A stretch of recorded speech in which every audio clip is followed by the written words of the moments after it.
When people ask me what I do, I tell them I help others change the way they see the world. If we are going to understand how to motivate, how to compensate, how to recruit and retain this generation, if we are going to understand how to integrate every generation we have in our workforce, we must change our consciousness.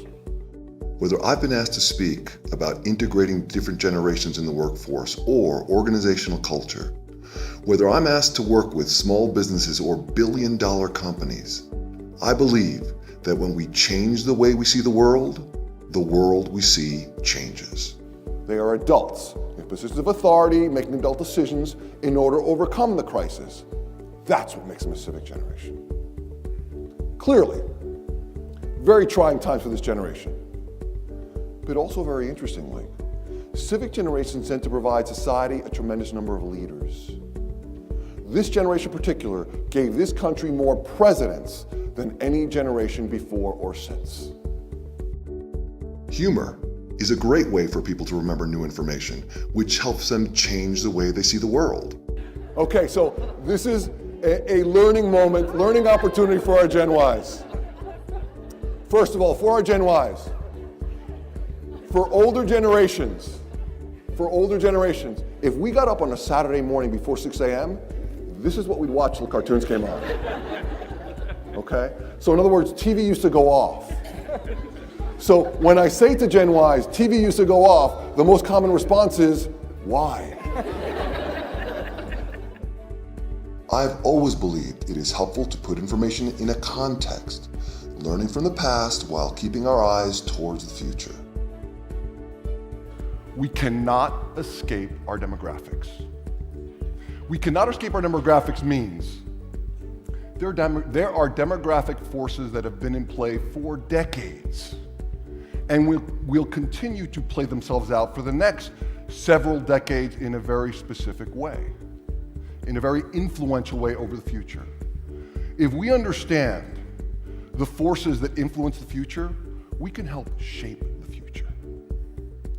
If we don't understand them, we will be shaped by the future. In addition to offering a local perspective wherever possible, I try to include a global perspective as well. So in 2010, part of the big economic shift and demographic shift that happened in that 50-year period was we've gone from a very separate West and the rest to now we have a continuous level of economies. We have people who are still very much impoverished in undeveloped economies. We have people in developing economies, 3 billion people in developing economies. We have about 1 billion people in emerging economies, and we have about 1 billion people in Western economies. We now have a continuum of economies between the poorest and the richest people on the planet. Ultimately, I believe we all seek the same thing. While we celebrate and enjoy our successes, it is meaning that gives our lives significance.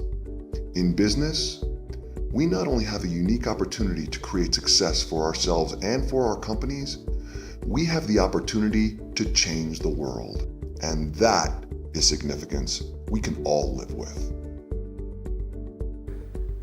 When we balance these complex constituencies in a way that says to our customers, to our employees, and to society that we are here to change the world and change human experience in the world, we not only build a better business, we build a better planet. Thank you.